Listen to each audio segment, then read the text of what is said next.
cats, welcome back to another episode of Chat About That. I'm your host Bella, and in this episode I'm going to be chatting about my experience at Eastern State Penitentiary.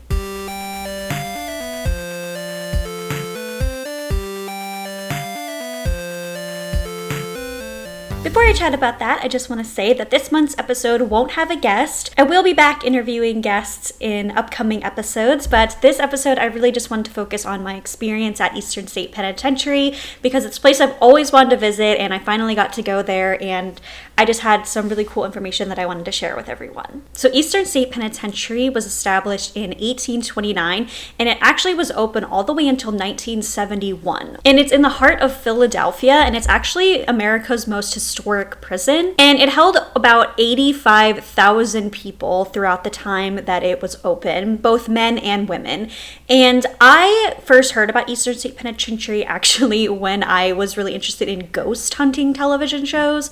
I used to watch ghost hunting shows all the time with my family, and I had seen a bunch of episodes about Eastern State Penitentiary, and it was always just something that I really wanted to explore and go to, and I finally had the chance to do that a few weekends ago. And like I said, it's in Philadelphia, and it closed in 1971, and it actually didn't reopen until the 90s, so it actually just sat on the lot empty and abandoned for about 20 years, and people did go and loot different things inside of it, but there were a lot of things that didn't get looted that are actually still in the prison. So it's really interesting.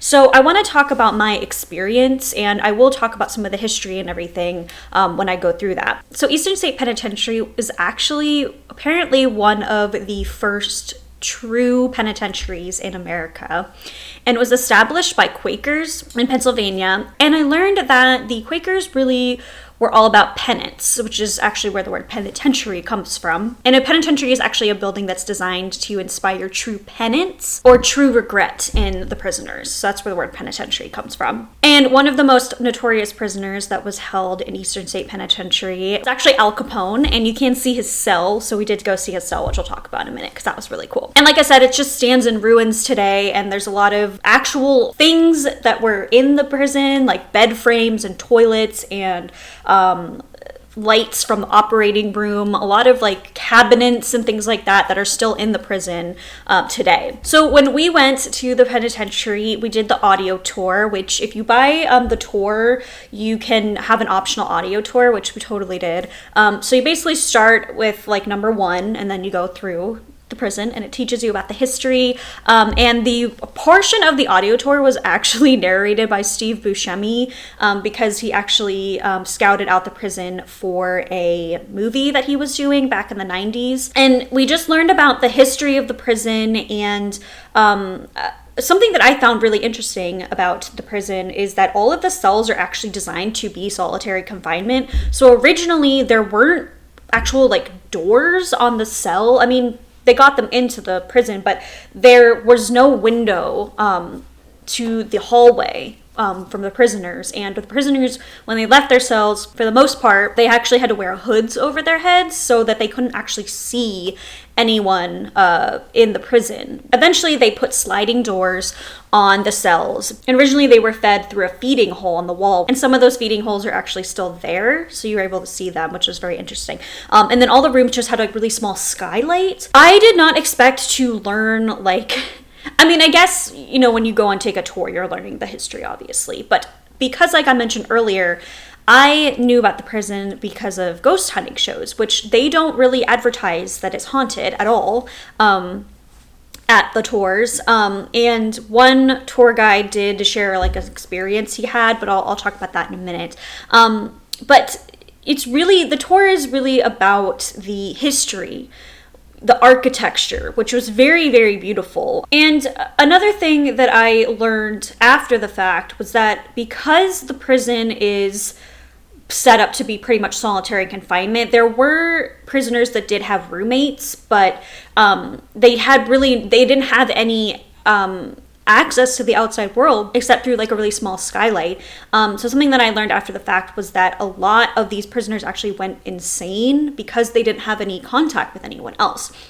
They were just subjected to being by themselves, being quiet, and a lot of people, unfortunately, became insane because of this. And I think that's where like a lot of the ghosts and those stories come from, is that these prisoners were going insane because, like I mentioned, that they had to wear hoods over their heads when they left their cells. They couldn't see anyone. Even the prisoners who were sick, they told us this story about how the tuberculosis patients for a while were getting like physical exercise like once a day, and there were rumors, it's never been proven, but there were rumors that they actually did have to wear their hoods when they did their exercise, which I just can't even believe. The tuberculosis cells were a little bit bigger than the regular cells, but still they had just like a small skylight and everything. And I found that portion of it to be really sad, because when you think about prison cells, normally you picture the one bed toilet or a bunk bed, a sink, a mirror, and bars, or you think of something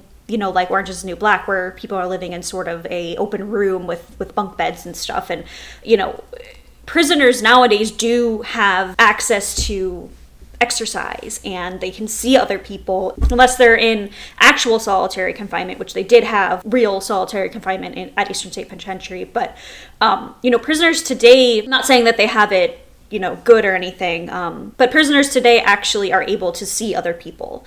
And that's just not how this prison was established.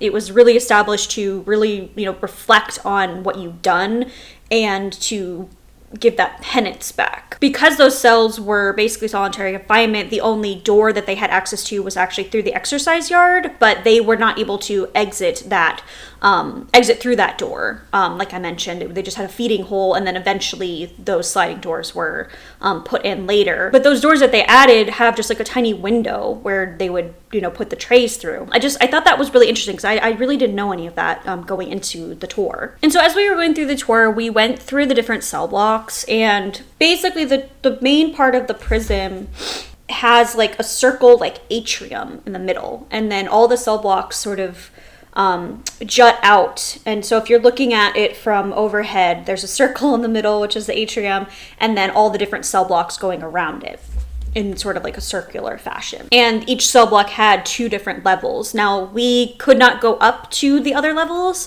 There was one area where you could walk up the staircase and see the upper level, but most of, you can't actually walk in the second level because it's in ruins and everything. But I thought that the architecture of the prison was actually very beautiful, and it was just designed so beautifully, and some of that original architecture is obviously still there. There was a dining area, which we did get a special tour of. So the audio tour that we took allows you to access specific parts of the prison that are just open to the public, and basically when you go, you can just wander around the prison. As long as the areas are open, you can wander around. But then there are 3 separate off the beaten path tours, which are advertised through signs and stuff throughout the prison.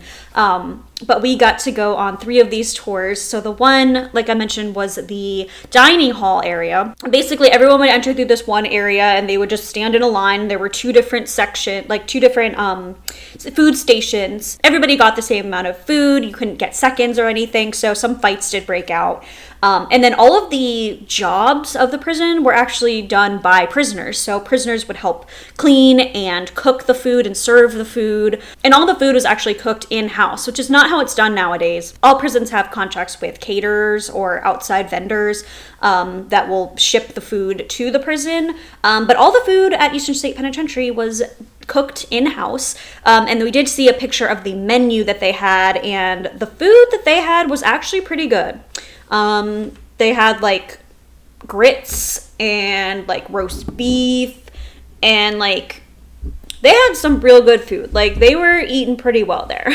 One of the other tours was actually the chapel, and I actually found this to be very interesting. So there was a prisoner there that was painting in his cell. I don't know how he was painting or what he was painting with, but this prisoner was found painting, and he was invited by the chaplain at the time to paint portraits in the chapel. And those paintings that he had done are still in the prison. They are being restored every so often, but the original paintings are still in the chapel, which is insane. They're just so beautiful. And that prisoner was actually let out, I think, within like 6 or 7 months because of good behavior.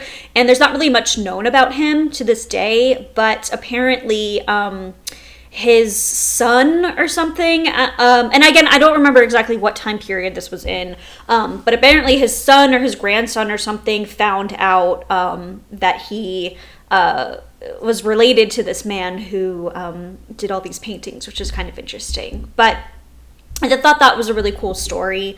And they also had a synagogue there, which has been restored, and you could go inside of it, and it's absolutely beautiful. And the original door for the synagogue is on display as well.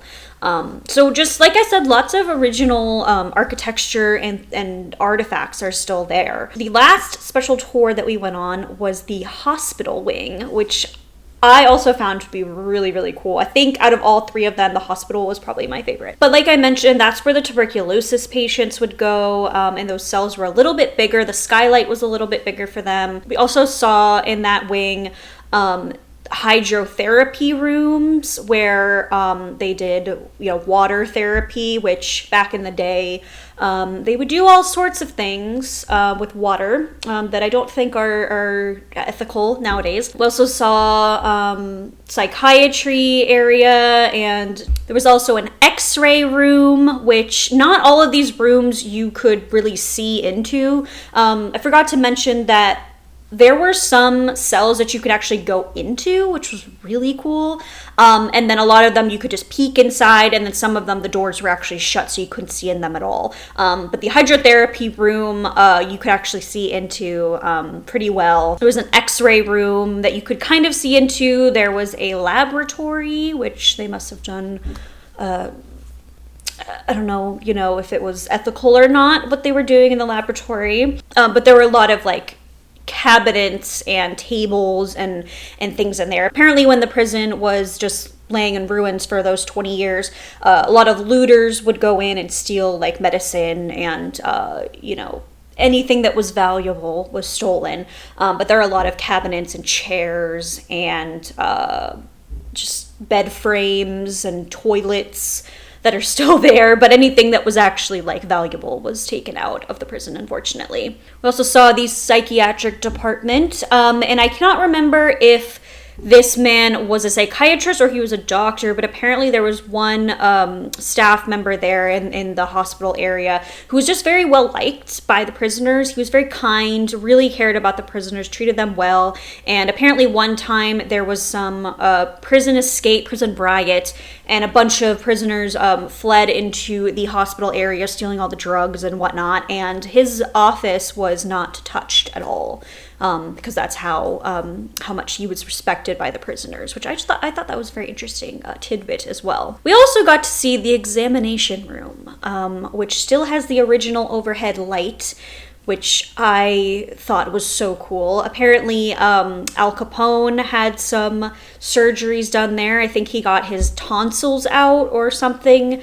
Or I must think it was tonsils or appendix or something. Surgery done there. We also got to hear this interesting story that this prisoner, him and a bunch of other people escaped, and the guy was found and he was shot a bunch of times. And instead of taking him to the local hospital, they actually took him back to the prison to get treated, and he went back to jail.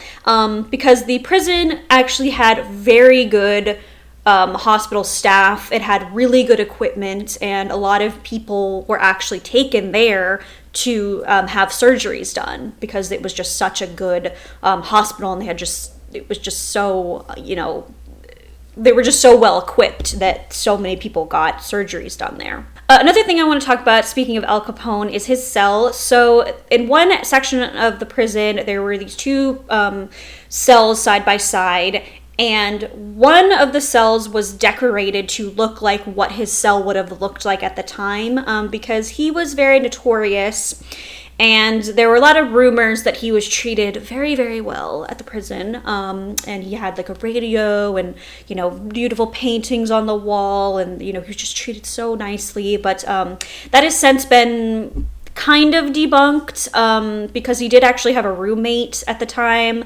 and I think, it was exaggerated, his treatment at the prison, but he was treated a little bit differently than the rest of the prisoners. But we did learn a lot about him.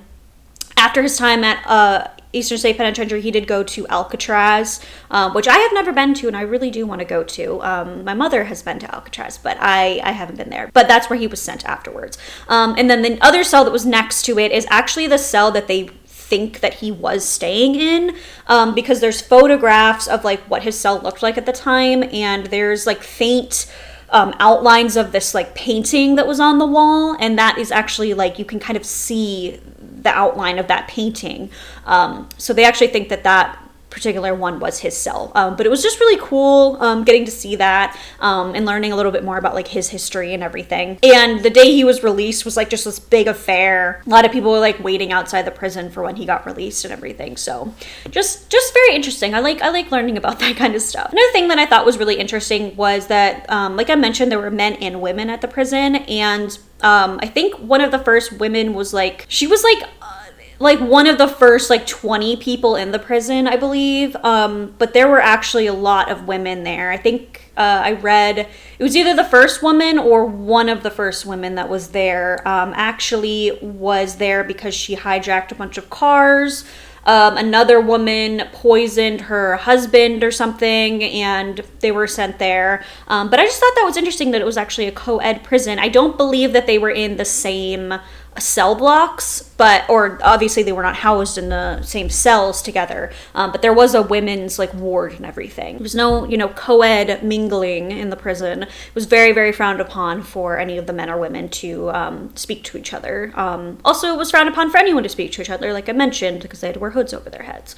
I do want to talk about the ghost experience that the tour guide had. He said that one time he was giving a tour, and he always asks in the tour if anyone came to the prison because it was haunted. And of course, I raised my hand and said, yes, I came here because it was haunted, but also because I wanted to learn about it. And he said one time he asked that, and this guy like raised his hand and was like, oh yeah, it's haunted, like blah, blah, blah. Like I know there's ghosts here, blah, blah, blah. Have you ever seen anything? And the tour guide was like about to answer him, and all of a sudden they heard this knocking coming from this area that had literally nobody in there. It was like an off-limits area, like nobody was in there. They heard this banging, and the tour guide said that he just like stopped what he was doing and just said, I didn't hear anything, and he just kept going. But he said that was the only experience that he had of ghosts or anything. I did not have any experiences. I think that I am one of those people who ghosts don't manifest themselves around me because I believe in them so much. So I feel like they know that I know that they're there, and we're cool. Like they don't need to manifest themselves. I know that they're there. One of my friends that I went with said that she thought she saw something down a hallway, but she said she thought it was like a bird or something, because a lot of the backs of the prison, like if you're looking through the cell doors from the cell block area, you can see, where it was like knocked down to go into like the prison yard area. So most of them were exposed to the elements and everything. So she thinks it could have been like a bird or something, but I don't know. But I will say that when I looked into one of the cells, I got very overwhelmed and I got very sad, and I felt just like this overwhelming sense of like grief. It was just when I looked in this one particular cell, and I was just very overcome with like sadness, and I actually almost started crying.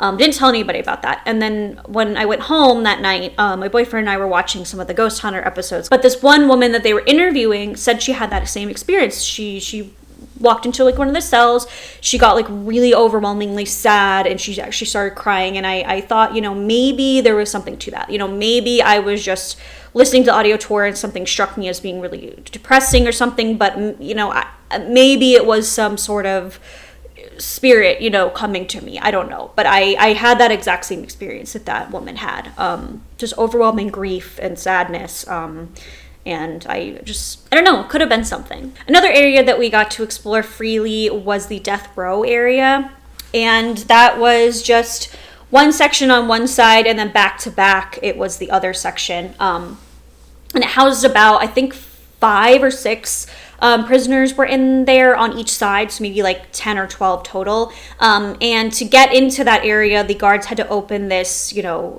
they'd put this code and this like elaborate door that they had to like unlock. And then towards the wall was where the guards would go. And then they couldn't like step over a certain line because like they didn't want the prisoners to like attack them or anything, which I thought was very interesting. Something that I learned on the Ghost show that they didn't talk about on the tour, I mean they very well could have on another audio tour portion that I just didn't hear, was originally on the top floor of the cell blocks. There was like kind of like this hole in the middle of the walkway because like there was little railings that would like go around, so you could like go around the top of the area in a loop. And originally there was just like a hole there, but apparently guards were being pushed over and getting hurt. So eventually they put like bars in that hole so that if they got pushed over the railing, the guards wouldn't fall to their potential death, which I just thought was very interesting. Again, we didn't learn that on the tour, but I just wanted to share that. Another really cool thing that I learned about was actually this dog called Pep the Dog. So Pep the Dog was sent to the prison, and originally the story goes that I don't know if it was the warden or the owner, some high up dude in the prison, apparently this dog killed his wife's cat. And so Pep the Dog was sent to the prison. He got a number and everything, and he was sent there, and he was a prisoner. And that was a story for a very long time. And then, just a couple of years ago, there's like newspaper articles about this dog too. Okay, it was like he has a mug shot. There were newspaper articles about this. Apparently, more recently, within the past like 10, 15 years or so, historians found out that that was not true. That Pep the Dog was apparently sent there to be the mascot for the prison. And so he was not actually a murderer, and he was just sent there to be the mascot. And so he was, wrongfully accused of being a cat murderer. So Pep the Dog was innocent all along, justice for Pep. And I just thought that was really ridiculous, because, like, why would you send a dog to jail? It's just kind of stupid. And I don't think that he killed the cat. Like, apparently the wife or whatever had also, like, disproved that and said, like, no, he didn't kill my cat. Which, like, why would you lie about that? I don't know. I wasn't there. But Pep the Dog is innocent. He's very innocent. And yeah, he was sent there apparently to be the mascot. So, yes, justice for Pep. Don't blame the dogs. Don't blame the dogs, okay? They can't speak for themselves. We did learn a little bit about the actual solitary confinement, but you can't go down there. It's like underneath the prison, and it was just literally pitch black. They had no access to anything, and they were in there for a very long time. So we didn't get to go in there, unfortunately.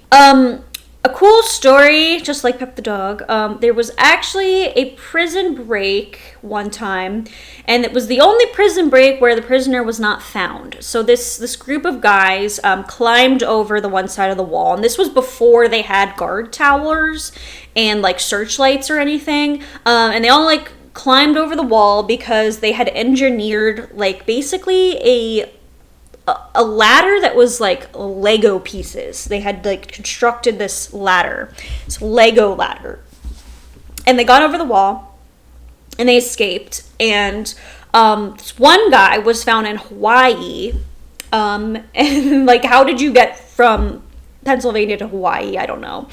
Back in the day. And then this one of the other guys, I think there were like 4 or 5 of them, one of the guys was literally never found. They never found him, and he was the only person who escaped from the prison that was never found. The guy who went to Hawaii unfortunately was sent back to the prison. Anyone who escaped was sent right back to the prison, except that guy who was never found. So he might, have actually escaped and he like went overseas, or the other people killed him. I don't know. They don't know.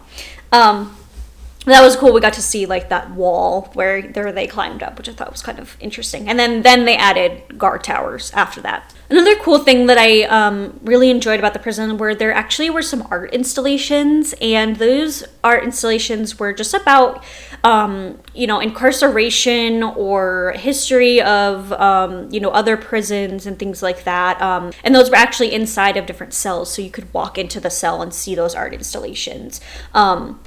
One was really cool. It was actually about like how you could escape from the prison by constructing like different things like grappling hooks and things like that. Another one actually was this beautiful art piece of different shoelaces, because apparently in some prisons, shoelaces are considered like a deadly weapon and they're taken from the prisoners. And oftentimes when prisoners are released, they're not given back their shoelaces. So it was just this really beautiful art piece. Another one was actually this man who had created different artworks in his cell, and he actually used like the dyes from like newspapers to create all of these like art pieces, and that was really cool. It was like covering the whole wall of the cell, and he actually would create them in chunks, and he would send them out to like his relatives and stuff, and then the pieces were actually put together when he was released from jail. That was incredible. That whole story was really interesting. So overall, I would say that I had an incredible time at Eastern State Penitentiary. I would highly recommend, if you are able to, I would go. We are looking to go back potentially for their Halloween party that they do every year. They also do night tours, which we're looking into doing a night tour, but I think a Halloween party there would be really, really awesome. So that's it for this episode. I hope you enjoyed learning about Eastern State Penitentiary. I hope there was some interesting tidbits and facts that you can take with you. As always, stay safe, stay classy, and I'll chat again with you soon. Goodbye.